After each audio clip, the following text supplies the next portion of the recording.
मेरा नाम है मेहरुन्निसा। देर सवेर का इंसाफ। कहते हैं ज़िंदगी में सभी के साथ एक ना एक दिन इंसाफ हो ही जाता है।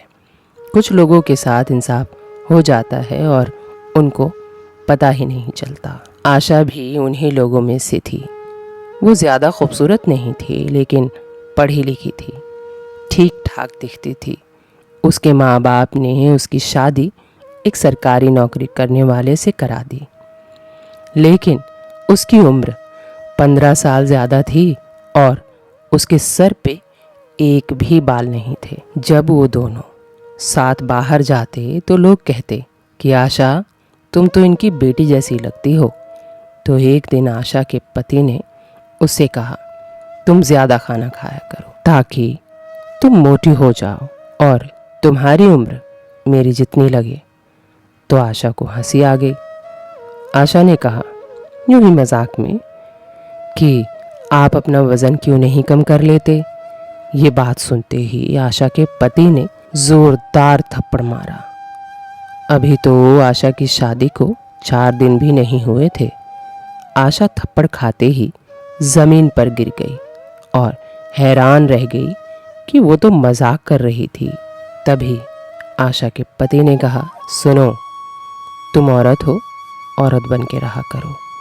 इस घर में तुम्हारे लिए मैं ही सब कुछ करता हूँ और आगे भी मैं ही करूँगा। तो तुमको मेरा मजाक उड़ाने की ज़रूरत नहीं है। मर्द हूँ मैं, चाहे जो बोलूँ, लेकिन तुम औरत हो, औरत की तरह पेश आया करो।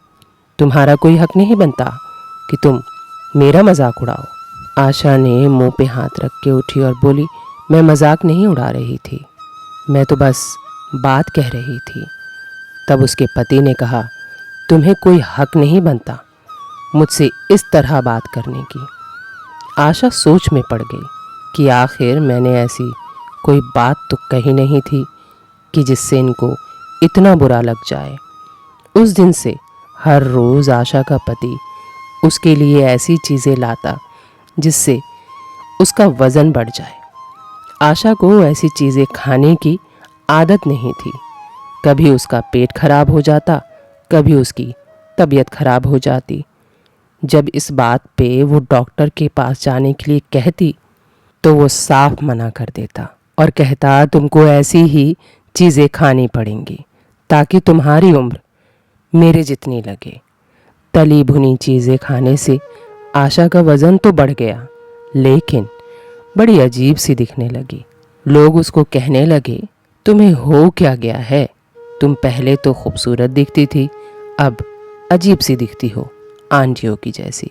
क्या हो गया है? अभी 6 ही महीने तो हुए हैं तुम्हारी शादी को, ज़्यादा वक्त भी नहीं हुआ है और तुमने अपना वज़न बढ़ा लिया। क्या बात है? सरकारी मुलाजिम है तुम्हारा आदमी, तो ज़रूर ऊपर का खिलाता होगा, लेकिन सच बताऊं, तुम बड़ी बेकार सी दिख रही हो।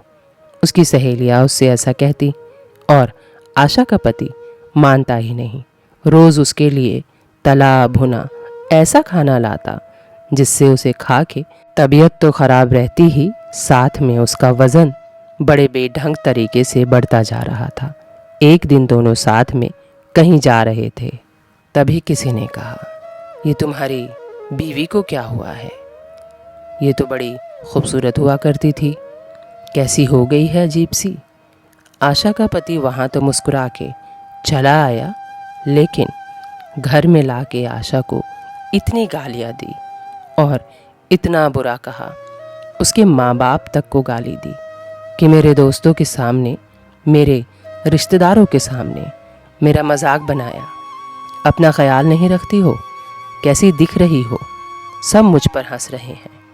आशा समझ नहीं पाई कि आखिर ये चाहता क्या है। पहले मोटा कर दिया, अब कह रहा है मैं अच्छी नहीं दिखती। अजीब सा रवैया था उसके साथ उसके पति का। आशा ने कहा, ठीक है, आप मुझे पैसा दें, मैं जिम ज्वाइन कर लेती हूँ। उसके पति ने साफ मना कर दिया, कहने लगा, तुम्हें पैसों की ज़रूरत है तो तुम कमाओ, तुम भी पढ़ी लिखी हो, तुम अपना काम ढूंढो और अपने खर्चे खुद उठाओ। मेरे पास तुम्हारे इन फजूल खर्ची के लिए पैसे नहीं हैं।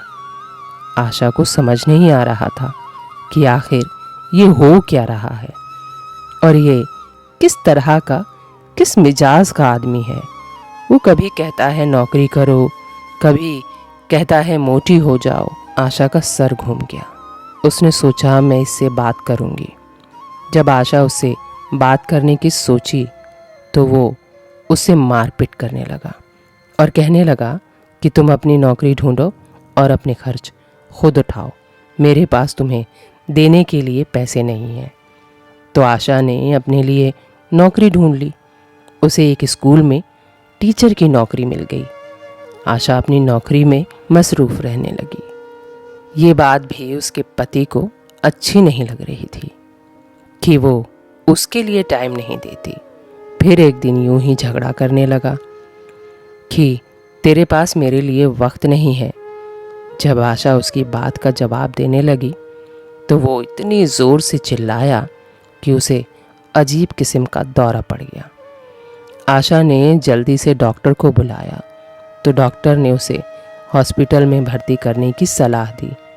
जब उसे हॉस्पिटल ले जाया गया तो पता चला कि इसे लकवा मार गया है। इसका पूरा शरीर अकड़ चुका था और वो सिर्फ आंखों से देख सकता था, ना हिल सकता था और ना ही बोल सकता था, बस आंखों से देख सकता था। डॉक्टर ने कहा इसे यहाँ से ले जाओ और इसकी देखभाल करो, क्योंकि हॉस्पिटल में रख के हॉस्पिटल का खर्चा उठाना मुमकिन नहीं होगा तुम्हारे लिए। आशा सोचने लगी कैसी किस्मत है मेरी कि जब ये बोलता था तो बस चिल्लाता था, अब नहीं बोलता तो मुझे बुरा लग रहा है। आशा अपनी नौकरी भी करती और उसकी देखभाल भी करती। उसने कभी पैसे तो नहीं दिए और ना ही कभी उसकी पैसों से मदद की, ना ही ये बताया कि वो पैसे कहाँ रखता है, उसका अकाउंट कौन सा है। कभी इस बारे में उसने नहीं बताया था। वह अपने पति की सेवा भी करती और बाहर नौकरी भी करती। अब आशा की इज्जत उसके पति की आंखों में दिखने लगी थी। वो सोचने लगा था कि कैसी औरत है और ये बात उसकी आंखों में उसके लिए इज्जत, मान सम्मान दिख रहा था। अफसोस की बात ये थी कि वो अपनी आवाज़ में उसकी तारीफ़ नहीं कर सकता था, क्योंकि वो बोल नहीं पाता था ना, और वो सिर्फ देखता रहता था। वो कि कैसी औरत है, मैंने इसके साथ इतना बुरा बर्ताव किया और ये अभी भी मेरा साथ दे रही है। इसके अलावा कोई नहीं है जो उसके लिए पूछने भी आ जाए।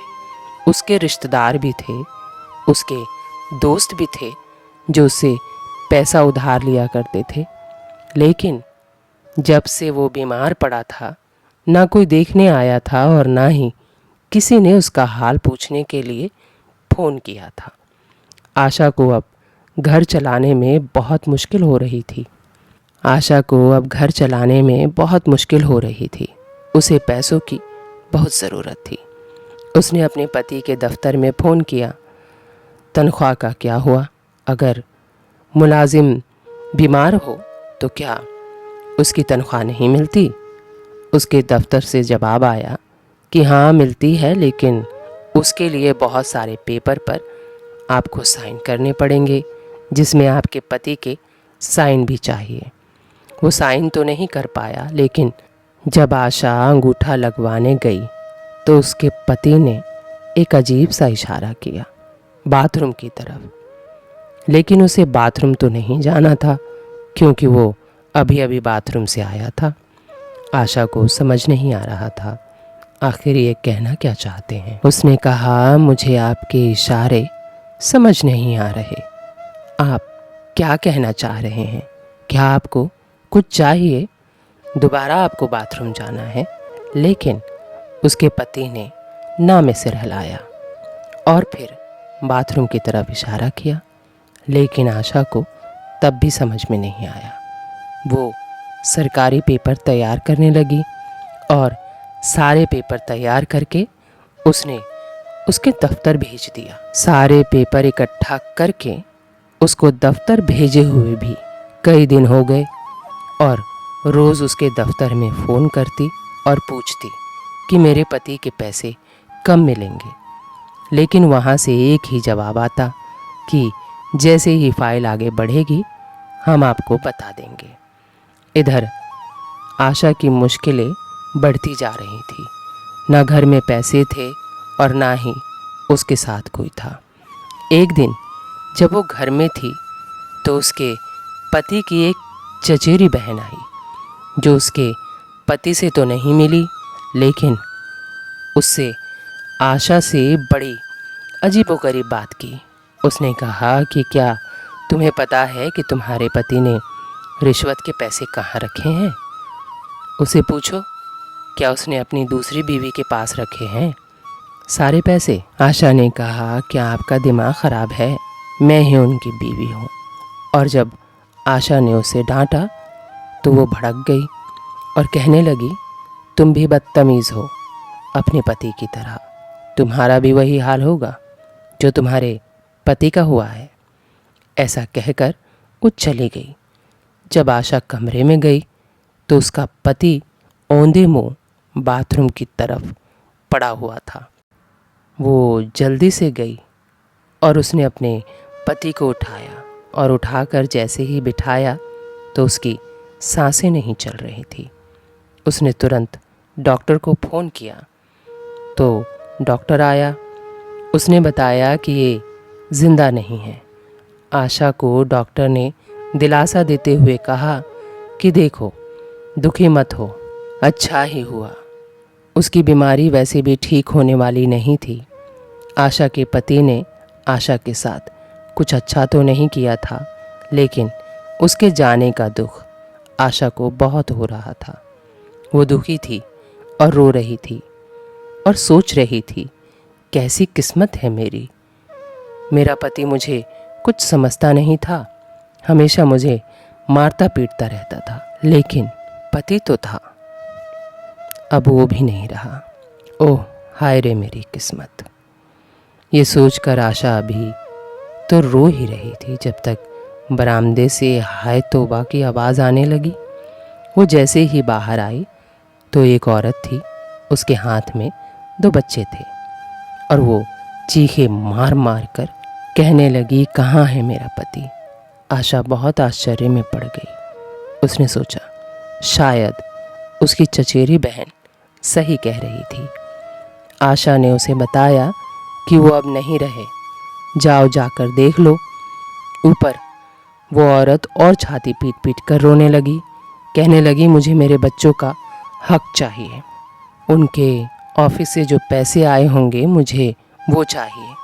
आशा ने कहा, अभी तक नहीं आए हैं, जब आएंगे तो मैं तुम्हें दे दूंगी। आशा अपनी किस्मत पर और ज़ोर ज़ोर से रोने लगी। कई महीने गुजर गए, लेकिन ऑफिस से पैसे नहीं मिले। शायद वो लोग पैसा देना ही नहीं चाहते थे। ऊपर से वो औरत रोज़ आकर आशा का सर खाती। फिर एक दिन आशा की जो पुरानी नौकरानी थी वो उस वक्त घर में थी।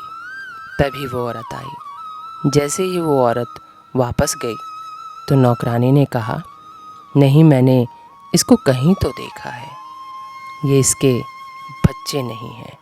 ये औरत झूठी है, ये गलत गलत काम करती है।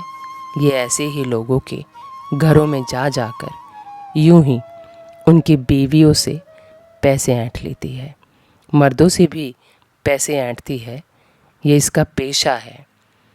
तो आशा सोचने लगी कि जितना मैं सोच रही हूँ मेरे पति उतने बुरे नहीं थे। आशा ने जब उस औरत की खोजबीन की तो पता चला वाकई में उसका वो धंधा था। खैर, लेकिन आशा जब भी बाथरूम जाती तब भी उसके पति का वो इशारा उसे याद आता, लेकिन वो बाथरूम को पूरा छान चुकी थी। बाथरूम में उसे कुछ भी नहीं मिला था। एक दिन वो बाथरूम की सफाई कर रही थी, तभी उसका पैर फिसला और वह बाथरूम के दीवार से जा टकराई।